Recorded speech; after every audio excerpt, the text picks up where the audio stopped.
السلام علیکم ورحمۃ اللہ تعالی وبرکاتہ۔ نحمده ونصلي ونسلم على رسوله الكريم اما بعد فاعوذ باللہ من الشیطان الرجیم بسم اللہ الرحمن الرحیم۔ ان اللہ وملائکته یصلون علی النبی یا ایہا الذین آمنوا صلوا علیہ وسلموا تسلیما۔ اللہم صل علی سیدنا ومولانا محمد معظم الجود والکرم وآلہ الکرام وابنہ الکریم وبارک وسلم صلاۃ وسلاما علیک یا رسول اللہ صلی اللہ تعالی علیہ وسلم۔ سورہ بقرہ آیت نمبر 145 کی تفسیر جاری تھی۔ اللہ تبارک و تعالی ارشاد فرماتا ہے وَلَئِنْ أَتَيْتَ الَّذِينَ أُوتُوا الْكِتَابَ بِكُلِّ آيَةٍ مَا تَبِعُوا قِبْلَتَكَ وَمَا أَنْتَ بِتَابِعٍ قِبْلَتَهُمْ وَمَا بَعْضُهُمْ بِتَابِعٍ قِبْلَةَ بَعْضٍ وَلَئِنِ اتَّبَعْتَ أَهْوَاءَهُمْ مِنْ بَعْدِ مَا جَاءَكَ مِنَ الْعِلْمِ إِنَّكَ إِذًا لَمِنَ الظَّالِمِينَ۔ اور اگر تم ان کتابیوں کے پاس ہر نشانی لے آؤ تو بھی وہ تمہارے قبلے کی پیروی نہ کریں گے اور نہ تم ان کے قبلے کی پیروی کرو، اور وہ آپس میں بھی ایک دوسرے کے قبلے کے تابع نہیں ہیں۔ اور اے سننے والے، اگر تیرے پاس علم آ جانے کے بعد تو ان کی خواہشوں پر چلا تو اس وقت تو ضرور زیادتی کرنے والا ہوگا۔ تو دیکھیں اس آیت کریمہ کے اندر قبلے کے تعلق سے ذکر کیا گیا کہ جو اہل کتاب ہیں یہود و نصارہ وہ مسلمانوں کے قبلے کی پیروی کرنے والے نہیں ہیں، اگرچہ کتنی بھی دلیلیں ان کے سامنے رکھ دی جائے وہ نہیں مانیں گے، اور مسلمانوں کو بھی یہ نہیں چاہیے کہ پھر وہ ان کے قبلے کی پیروی کرے، کیونکہ ہمارے لیے خانہ کعبہ کو قبلہ بنا دیا گیا تو پھر ہمیں اسی کی طرف رخ کر کے عبادتیں کرنی، نماز پڑھنی، وہی ہمارا قبلہ، بلکہ ہماری عبادتوں کے لیے، ہماری نماز کے لیے استقبال قبلہ کو شرط قرار دے دیا گیا کہ ہمیں خانہ کعبہ کی طرف اس کی جہت میں رخ کر کے نماز پڑھنا ہے۔ اگر ہم اس سے ہٹ کے نماز پڑھیں گے تو ہماری نماز ہوگی ہی نہیں۔ اس کے تعلق سے کچھ ضروری باتیں بھی بیان کی گئی تھی، اور یہاں پہ جو بات بیان کی گئی تھی خاص طور پر وہ یہ تھی کہ یہود و نصارہ یہ مسلمانوں سے حسد کرتے تھے، مسلمانوں سے جلتے تھے، ورنہ تو وہ ساری نشانیاں دیکھ چکے تھے۔ حضور پاک صلی اللہ علیہ وسلم کی ساری علامتیں جو انہوں نے اپنی کتابوں میں پڑھی تھی وہ سب حضور پاک صلی اللہ علیہ وسلم کی ذات میں ملاحظہ کر چکے تھے، لیکن صرف اور صرف حسد اور جلن کی وجہ سے حضور پاک صلی اللہ علیہ وسلم کی پیروی نہیں کر رہے تھے، اور ان کے جو علماء تھے، ان کے جو احبار جو بڑے مانے جاتے تھے وہ اس لیے مسلمان نہیں ہوئے کیونکہ ان کی سرداری چھن جاتی، اور ان کے پاس جو ریاست اور حکومت تھی، لوگوں کے نذرانے ان کو ملا کرتے تھے اور لوگ ان کی بارگاہ میں ادب سے حاضر ہوا کرتے، تو یہ سب مرتبے ان کے چھن جاتے۔ اس خوف سے وہ حضور پاک صلی اللہ علیہ وسلم کی پیروی نہیں کر رہے تھے۔ اب یہاں پر جو یہ بات فرمائی گئی کہ اے سننے والے، اگر تو جاننے کے باوجود، تیرے پاس علم آ جانے کے باوجود ان کی خواہشوں پر چلا، یعنی کتابیوں کی خواہشوں پر چلا، یہود و نصارہ کے کہنے کے مطابق چلا، تو زیادتی کرنے والا ہو جائے گا، ظلم کرنے والا ہو جائے گا، حد سے بڑھنے والا ہو جائے گا۔ تو یہاں سننے والے، ہر قرآن کو سننے والے کو مخاطب کیا جا رہا ہے اور اس سے ارشاد فرمایا جا رہا ہے۔ اب یہاں پر دیکھیں علم آ جانے کے باوجود غلط راہ پہ چلنے سے منع کیا جا رہا ہے۔ علم آ جائے تو پھر ظاہر سی بات ہے علم کا تقاضا کیا ہوتا ہے، جب آدمی کے پاس جانکاری ہے، جب ساری معلومات ہیں، اس کے باوجود وہ غلط راستے پر جا رہا ہے۔ ایک تو یہ ہے کہ آدمی جاہل ہے،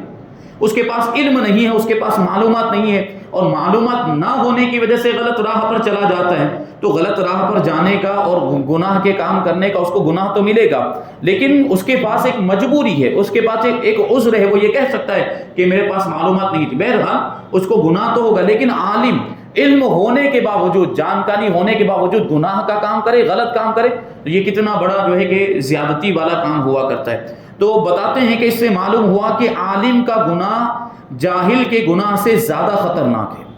کیونکہ یہاں بطور خاص علم کے بعد نافرمانی پر وعید بیان کی گئی۔ حضرت زیاد ابن حدیر رضی اللہ تعالیٰ عنہ فرماتے کہ مجھ سے حضرت عمر فاروق رضی اللہ تعالیٰ عنہ نے فرمایا، کیا جانتے ہو کہ اسلام کو کیا چیز ڈھاتی ہے، یعنی اسلام کی عزت لوگوں کے دلوں سے یہ دور کر دیتی، وہ کون سی چیز ہے؟ میں نے کہا نہیں۔ آپ رضی اللہ تعالیٰ عنہ نے فرمایا کہ اسلام کو عالم کی لغزش، یعنی علم ہونے کے باوجود غلطیاں کرنا، لغزش کھا جانا، اور منافق کا قرآن میں جھگڑا کرنا، اور گمراہ کن سرداروں کی حکومت، یہ اسلام کو تباہ کر دیتی ہے۔ اس حدیث کی شرح میں مفتی احمد یار خان نعیمی رحمۃ اللہ تعالی علیہ فرماتے ہیں، جب علماء آرام طلبی کی بنا پر کوتاہیاں شروع کر دیں، یعنی دین کی خدمت کرنا چھوڑ دیں اور محنت والے کام جو تبلیغ کے سلسلے میں جو تکلیفیں برداشت کرنی پڑتی ہیں اسلام کی خدمت کے سلسلے میں وہ چھوڑ دیں اور اس کی وجہ سے کوتاہیاں کرنے لگ جائیں، مسائل کی تحقیق میں کوشش نہ کریں، کیونکہ آئے دن نئے نئے مسائل پیش آتے رہتے ہیں۔ اگر علماء ان کو حل کرنے کی کوشش نہیں کریں گے تو پھر عوام عمل کیسے کرے گی؟ ان کا حکم اگر لوگوں کو نہیں بتائیں گے تو لوگوں کو پتہ کیسے چلے گا؟ اور اس کی وجہ سے لوگ غلط اور ناجائز میں مبتلا ہو جائیں گے اور غلط مسئلے بیان کریں گے، علماء بے دین علماء کی شکل میں نمودار ہو جائیں، بدعتوں کو سنتیں قرار دیں، قرآن کریم کو اپنی رائے کے مطابق بنا لیں، یعنی اس کی تفسیریں اپنی طرف سے بتانے لگ جائیں اور گمراہ لوگوں کے حاکم بنیں اور لوگوں کو اپنی اطاعت پر مجبور کریں، تب اسلام کی ہیبت دلوں سے نکل جائے گی۔ کیونکہ علماء کا کام کیا ہے؟ وہ اللہ اور رسول کا مطیع و فرما بردار بناتے ہیں، وہ اپنا مطیع و فرما بردار نہیں بناتے۔ تو اگر علماء ایسا کرنے لگ جائیں گے، یعنی اپنا مطیع و فرما بردار بنائیں گے، لوگوں کو مجبور کریں گے کہ لوگ ان کی اطاعت کریں، تو اس وقت اسلام کی ہیبت دلوں سے نکل جائے گی، جیسا کہ آج ہو رہا ہے۔ اس زمانے میں ہم دیکھ رہے ہیں، بعض نے فرمایا کہ عالم کی لغزش سے مراد ان کا فسق و فجور میں مبتلا ہو جانا ہے۔ فسق و فجور یعنی گناہوں کے کاموں میں مبتلا ہو جانا ہے۔ ظاہر سی بات ہے، عالم ہوتا کیوں؟ عالم لوگوں کا رہنما ہوتا ہے، اس کا کام ہوتا ہے لوگوں کی رہنمائی کرنا اور لوگوں کو صحیح راہ دکھانا۔ جب وہ خود ہی گمراہی میں مبتلا ہو جائے گا یا گناہوں کے کاموں میں مبتلا ہو جائے گا، فسق و فجور میں مبتلا ہو جائے گا، تو لوگوں کی رہنمائی کیا کرے گا؟ تو عالم کی خاص طور پر یہ ذمہ داری بنتی ہے کہ اللہ تبارک و تعالیٰ نے اس کو یہ عہدہ دیا ہے۔ حالانکہ اسلام پر عمل کرنا تو ہر مسلمان کا کام ہے، ہر مسلمان کا فریضہ، ہر مسلمان کی ذمہ داری کہ ضروری احکام جو فرائض اور واجبات ہیں اس پر سارے مسلمانوں کو عمل کرنا ہے۔ لیکن علماء کی ذمہ داری اس اعتبار سے بڑھ جاتی ہے کہ اللہ تبارک و تعالیٰ نے ان کو بڑا مرتبہ عطا فرمایا، ان کو عالم بنایا، لوگوں کا رہنما بنایا، تو ان کو زیادہ عمل کرنے کی ضرورت ہے، کیونکہ ان کو دیکھ کر لوگ سیکھتے ہیں، ان کو دیکھ کر لوگ عمل کرتے ہیں۔ ہم دیکھتے ہیں بسا اوقات عوام کو جب کوئی مسئلہ معلوم کرنا ہوتا ہے تو اپنے امام صاحب کے پاس جاتی ہے یا اپنے امام صاحب کو دیکھتے ہیں لوگ، اور ان کو اپنے امام صاحب یا کسی عالم دین کے عمل میں کوئی چیز مل جاتی، جب اس کو عمل کرتا ہوا دیکھتے ہیں تو پھر وہ پوچھتے بھی نہیں ہیں، بلکہ وہ یہ سمجھ جاتے ہیں کہ ہمارے عالم صاحب یہ کام کر رہے ہیں، اس کا مطلب یہ ہے کہ یہ جائز ہوگا، ہمارے امام صاحب یہ کام کر رہے ہیں، اس کا مطلب یہ ہے کہ یہ درست ہے، تو پھر وہ کام کرنے لگ جاتے ہیں۔ اب آپ سوچ لیں کہ اگر کوئی عالم دین ہے اور قوم کا رہنما وہ غلط کام کرنے لگ جائے گا اور گناہ کا کام کرنے لگ جائے گا، تو اس کو دیکھ کر اگر خدا نخواستہ لوگ اس کی پیروی کرنے لگ گئے، وہ غلط کام میں مبتلا ہو گئے، تو اس کا گناہ پھر اس کے اوپر بھی ہوگا۔ تو عالم کو بنایا گیا اس لیے ہے کہ وہ لوگوں کی رہنمائی کرے، تو اس کی ذمہ داری اس اعتبار سے یہ بڑی ہوتی ہے کہ وہ خود عمل کرے، کم سے کم لوگوں کے سامنے تو وہ کبھی بھی گناہ کا کام نہ کرے، غلط کام نہ کرے۔ تنہائی کے معاملات کچھ اور ہوتے ہیں، تنہائی میں ہم دیکھتے نہیں، لیکن پروردگار عالم ہر جگہ دیکھ رہا ہے، چاہے تنہائی ہو یا مجلس میں ہو، ہر جگہ انسان کو گناہوں کے کاموں سے، نافرمانی کے کاموں سے بچنا چاہیے۔ تو یہ عالم دین کی ذمہ داری ہوتی ہے۔ اس اعتبار سے دیکھیں تو ہمارے دور میں اس طرح کے علماء بہت کم بچے ہیں جن کو ہم عالم باعمل کہہ سکیں، متقی پرہیزگار کہہ سکیں۔ تو ایسے جو علماء ہوتے ہیں یقیناً وہ علماء دین کے رہبر اور دین کے رہنما ہوتے ہیں، ان کی پیروی کرنی چاہیے، ان کا ادب و احترام کرنا چاہیے، ان کی تعظیم کرنی چاہیے اور ان کے علم سے زیادہ فائدہ ہمیں اٹھانا چاہیے۔ نیز یہ بھی معلوم ہوا کہ عالم کا جاہلوں کی خوشامد کرنا اور ان کا تابع بن جانا یہ تباہی کا باعث ہے۔ علماء کو عمرہ سے دور ہی رہنا چاہیے، حاکموں بادشاہوں سے دور رہنا چاہیے۔ یہی دیکھیں گے آپ بزرگان دین کی زندگیوں کے اندر کہ وہ جو اولیاء کرام تھے اور اللہ کے نیک بندے، وہ حاکموں سے دور رہتے تھے، بادشاہوں سے دور رہتے تھے، کبھی بادشاہوں کی خوشامد نہیں کرتے تھے، کیونکہ وہ جانتے تھے کہ یہاں جائیں گے اگر اور ان کی خوشامد کی تو پھر طرح طرح کے گناہوں میں مبتلا ہو جائیں گے اور بہت سے ایسے کام کرنے پڑیں گے ان کو راضی کرنے کے لیے، ان کو خوش کرنے کے لیے جو شریعت کے خلاف ہیں۔ اس لیے یہ اولیاء کرام اور بزرگان دین، علماء دین جو متقی پرہیزگار ہوا کرتے تھے، وہ حاکموں سے دور رہا کرتے تھے۔ تو علماء کو عمرہ سے دور ہی رہنا چاہیے تاکہ ان کی خوشامد نہ کرنی پڑے۔ حضرت عبداللہ ابن عباس رضی اللہ تعالیٰ عنہ سے روایت ہے کہ رسول پاک صلی اللہ علیہ وسلم نے ارشاد فرمایا کہ میری امت کے کچھ لوگ دین سیکھیں گے اور قرآن پڑھیں گے اور کہیں گے کہ ہم امیروں کے پاس جائیں گے اور ان کی دنیا لے آئیں گے، البتہ اپنا دین بچا لیں گے۔ یعنی یہ دعوے کریں گے کہ ہم جائیں گے اور ان کے پاس سے مال و دولت لے کر آئیں گے، دنیا لے کر آئیں گے اور اپنا دین بچا بھی لیں گے، یہ بات وہ کریں گے، لیکن ایسا نہ ہو سکے گا۔ جیسے ببول کے درخت سے کانٹے ہی چنے جاتے ہیں، ایسے ہی امیروں کے قرب سے نقصان ہی ہوگا۔ اگرچہ وہ یہ دعویٰ کریں گے ہم اپنا دین بچا لیں گے، لیکن ان کا دین بچ نہیں پائے گا، وہ کسی نہ کسی طریقے سے گناہوں میں مبتلا ہو جائیں گے۔ آگے اللہ تبارک و تعالیٰ آیت نمبر 146 میں ارشاد فرماتا ہے الذین آتیناہم الکتاب یعرفونہ کما یعرفون ابناءہم وان فریقا منہم لیکتمون الحق وہم یعلمون۔ وہ لوگ جنہیں ہم نے کتاب عطا فرمائی ہے وہ اس نبی کو ایسا پہچانتے ہیں جیسے وہ اپنے بیٹوں کو پہچانتے ہیں، اور بے شک ان میں ایک گروہ جان بوجھ کر حق چھپاتے ہیں۔ یہ یہود و نصارہ کے بارے میں، اہل کتاب جن کو نشانیاں عطا کی گئی تھی، جن کی کتابوں کے اندر حضور پاک صلی اللہ علیہ وسلم کی علامتیں بیان کر دی گئی تھی، اور اس طور پر بیان کر دی گئی تھی کہ ان علامتوں اور ان نشانیوں سے حضور پاک صلی اللہ علیہ وسلم کو وہ اپنے بیٹوں سے بھی زیادہ جانتے اور پہچانتے تھے۔ ابھی آگے آپ سماعت کریں گے، مراد یہ یہاں پر کہ گزشتہ آسمانی کتابوں میں نبی آخر الزمان حضور سید عالم صلی اللہ علیہ وسلم کے اوصاف، آپ کی خوبیاں ایسے واضح اور صاف انداز میں بیان کر دیے گئے تھے کہ جن سے علماء اہل کتاب کو حضور پرنور صلی اللہ علیہ وسلم کے خاتم الانبیاء یعنی آخری نبی ہونے میں کچھ شک و شبہ باقی نہیں رہ سکتا، اور وہ حضور اقدس صلی اللہ علیہ وسلم کے اس منصب عالی کو کامل یقین کے ساتھ جانتے ہیں کہ حضور پاک صلی اللہ علیہ وسلم ہی وہ آخری نبی ہیں جن کی علامتیں ہماری کتابوں کے اندر بیان کی گئی۔ یہود و نصارہ یہ جانتے تھے کہ محمد صلی اللہ علیہ وسلم ہی وہ نبی ہیں جو آخری نبی اور خاتم الانبیاء ہے، خاتم النبیین ہیں۔ یہودی علماء میں سے حضرت عبداللہ ابن سلام رضی اللہ تعالیٰ عنہ مشرف باسلام ہوئے، تو حضرت عمر فاروق رضی اللہ تعالیٰ عنہ نے ان سے دریافت کیا کہ اس آیت میں جو معرفت بیان کی گئی اس کا کیا مطلب، یعنی جاننا اور پہچاننا، کہ جو اہل کتاب ہیں یہود و نصارہ جو حضور کو ایسے جانتے ہیں جیسے اپنے بیٹے کو جانتے پہچانتے ہیں، تو یہاں جو پہچاننے کی بات ہے، جو معرفت کی بات ہے، اس کا مطلب کیا ہے؟ تو حضرت عبداللہ ابن سلام رضی اللہ تعالیٰ عنہ نے فرمایا کہ اے عمر رضی اللہ تعالیٰ عنہ، میں نے حضور اکرم صلی اللہ علیہ وسلم کو دیکھا تو بغیر کسی شک و شبہ کے فوراً پہچان لیا، اور میرا حضور انور صلی اللہ علیہ وسلم کو پہچاننا اپنے بیٹوں کو پہچاننے سے زیادہ کامل اور مکمل تھا۔ حضرت عمر فاروق رضی اللہ تعالیٰ عنہ نے پوچھا کہ وہ کیسے؟ یعنی حضور کو زیادہ پہچانتے ہو اپنے بیٹوں کے مقابلے میں، یہ کیسے ہو سکتا ہے؟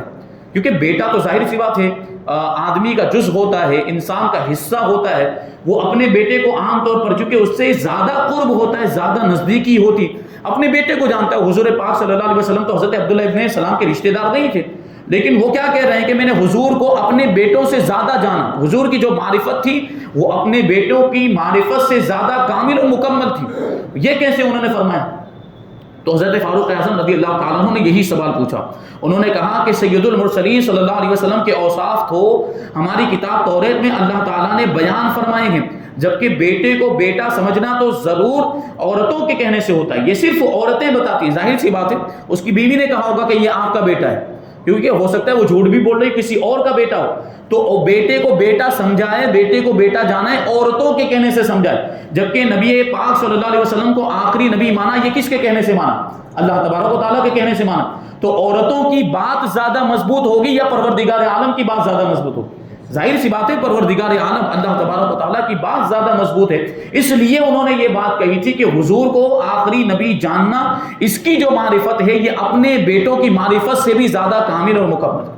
یعنی حضور پاک صلی اللہ علیہ وسلم کی پہچان تو اللہ تعالیٰ نے کرائی، لہٰذا وہ تو قطعی اور یقینی ہے، جبکہ اولاد کی پہچان تو عورتوں کے کہنے سے ہوتی ہے۔ حضرت فاروق اعظم رضی اللہ تعالیٰ عنہ نے یہ سن کر ان کا سر چوم لیا، ان کی پیشانی کا بوسہ لیا۔ اس واقعے سے یہ بھی معلوم ہوا کہ غیر محل شہوت میں دینی محبت سے پیشانی چومنا جائز ہے۔ یہ بھی معلوم ہوا کہ حضور اکرم صلی اللہ علیہ وسلم کی صرف پہچان یہ ایمان نہیں، بلکہ حضور پرنور صلی اللہ علیہ وسلم کو ماننا ایمان ہے، کیونکہ پہچانتے تو سب تھے۔ یہود و نصارہ جو بھی جنہوں نے بھی کتابیں پڑھی تھی آسمانی کتابیں، وہ سب حضور پاک صلی اللہ علیہ وسلم کو پہچانتے تھے لیکن مانتے نہیں تھے، اس لیے وہ مومن نہیں ہوئے۔ ایمان کے لیے ضروری کیا ہے؟ پہچاننے کے ساتھ ساتھ ماننا۔ پہچاننے کے ساتھ اگر مانیں گے تب وہ مومن کہلائیں گے، اگر صرف پہچانتے اور مانتے نہیں ہیں تو وہ مومن نہیں۔ جیسے یہودی پہچانتے تو تھے لیکن مانتے نہ تھے، اس لیے وہ کافر ہی رہے۔ آگے اللہ تبارک و تعالیٰ ارشاد فرماتا ہے کہ وَإِنَّ فَرِيقًا مِّنْهُمْ لَيَكْتُمُونَ الْحَقَّ، بے شک ان میں ایک گروہ ایسا ہے جو حق کو چھپاتا ہے۔ اہل کتاب علماء کا ایک گروہ توریت اور انجیل میں مذکور حضور پرنور صلی اللہ علیہ وسلم کی نعت و صفت کو اپنے بغض و حسد کی وجہ سے جان بوجھ کر چھپاتا تھا۔ یہاں انہی کا بیان ہے۔ اس سے معلوم ہوا کہ حق کو چھپانا یہ معصیت و گناہ ہے، سچ بات کو چھپانا یہ بھی گناہ ہے، اور حضور اقدس صلی اللہ علیہ وسلم کی عظمت و شان کو چھپانا یہ یہودیوں کا طریقہ۔ آج بھی ایک گروہ ہے بد مذہبوں کا جو حضور پاک صلی اللہ علیہ وسلم کی شان بیان کرنے والی آیتوں کو اور حدیثوں کو چھپاتے ہیں، لوگوں کے سامنے بیان نہیں کرتے۔ یہ بد مذہب ہیں جو حضور پاک صلی اللہ علیہ وسلم کی عظمت والی حدیثوں کو اور جس سے حضور پاک صلی اللہ علیہ وسلم کی شان ظاہر ہوتی ہے ایسی آیتوں کو چھپاتے اور جان بوجھ کر ڈھونڈ کر تلاش کر کے ایسی آیتیں لائیں گے اور ایسی حدیثیں لائیں گے جہاں سے کہیں بھی حضور پاک صلی اللہ علیہ وسلم کی شان میں کچھ کمی آتی ہو، حالانکہ کسی بھی آیت کے اندر یا کسی بھی حدیث کے اندر ایسی کوئی بات بیان نہیں کی گئی ہے جس سے حضور کی شان گھٹ جائے۔ یہ وہ مطلب ایسا نکالتے ہیں، کسی آیت کا ایسا مطلب نکالیں گے یا کسی حدیث کا ایسا مطلب نکالیں گے جس سے معاذ اللہ حضور پاک صلی اللہ علیہ وسلم کی شان کم ہو رہی ہو۔ وہ شعر میں نے پہلے بھی پڑھا تھا کہ ذکر روکے فضل کاٹے نقص کا جویاں رہے، یعنی یہ ان لوگوں کے معاملات، اپنے آپ کو مسلمان کہتے ہیں، حضور کی امت کہتے ہیں، اور ان کا معاملہ کیا ہے؟ ذکر روکتے ہیں، یعنی حضور کے ذکر پر روک لگاتے ہیں۔ فضل کاٹیں یعنی حضور کی فضیلت کو کم کرتے ہیں، اور نقص کا جو ہے یعنی کمی ڈھونڈتے رہتے ہیں، حضور کی ذات میں کمیاں ڈھونڈتے ہیں۔ کیسی امت ہے یہ؟ امت ہونے کا دعویٰ کرتے ہیں اور اپنے نبی کی ذات میں کمیاں تلاش کرتے ہیں۔ ذکر روکے فضل کاٹے نقص کا جویاں رہے، پھر کہے مردک کے منہ امت رسول اللہ کی۔ یہ کیسا امتی ہونے کا دعویٰ کرتا ہے؟ امتی تو کون ہو؟ امتی تو صحیح معنوں میں وہ ہے جو اپنے نبی کریم صلی اللہ علیہ وسلم کی تعظیم کرے اور حضور پاک صلی اللہ علیہ وسلم کا چرچا کرتا رہے، جہاں دیکھے وہاں حضور کا ذکر کرے، جب موقع ملے حضور کی تعریف بیان کرتا رہے، یہ امتی ہوتا ہے۔ آگے اللہ تبارک و تعالیٰ آیت نمبر 147 میں ارشاد فرماتا ہے الحق من ربک فلا تکونن من الممترین، اے سننے والے حق وہی ہے جو تیرے رب کی طرف سے ہو، بس تو ہرگز شک کرنے والوں میں سے نہ ہونا۔ الحق من ربک، یہاں پہ جو فرمایا جا رہا ہے کہ حق وہی ہے جو تیرے رب کی طرف سے ہو، کیونکہ بات چل رہی تھی قبلے کی تبدیلی کے بارے میں بیان کیا جا رہا تھا کہ اللہ تبارک و تعالیٰ نے حضور پاک صلی اللہ علیہ وسلم کو بیت المقدس سے خانہ کعبہ کی طرف رخ کرنے کا حکم دیا، یعنی قبلہ تبدیل ہو گیا۔ تو یہ جو قبلے کی تبدیلی ہے یہ حق ہے اور اللہ تبارک و تعالیٰ کی جانب سے، کیونکہ حضور نے اپنی مرضی سے قبلہ تبدیل نہیں کیا تھا، حضور کو اللہ تبارک و تعالیٰ نے قبلہ تبدیل کرنے کا حکم دیا تھا۔ قبلے کی تبدیلی اللہ تعالیٰ کی طرف سے ہے، لہٰذا یہ حق ہے اور اس میں شک نہ کیا جائے۔ یوں ہی اللہ تعالیٰ کی طرف سے آنے والا ہر حکم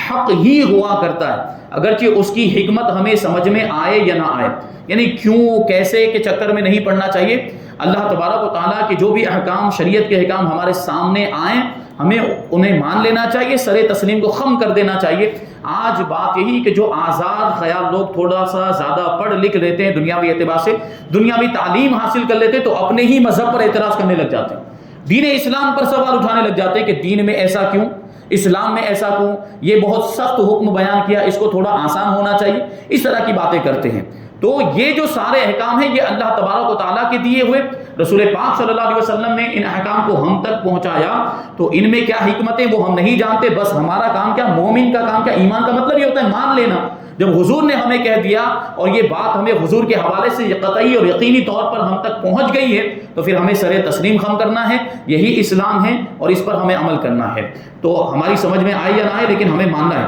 لیکن حق وہی ہوگا اور مسلمانوں کا کام اسے ماننا اور اس پر عمل کرنا ہے، کسی بھی طرح کے حالات میں اس میں شک کرنے کی گنجائش نہیں، کیونکہ قطعی جو احکام ہوتے ہیں جو اللہ تبارک و تعالیٰ کی طرف سے، اگر اس میں شک کیا، جیسے نماز کی فرضیت میں اگر کوئی شک کرنے لگ جائے، وہ کہے مجھے تو نماز کے فرض ہونے میں شک ہے، تو وہ گیا ایمان سے۔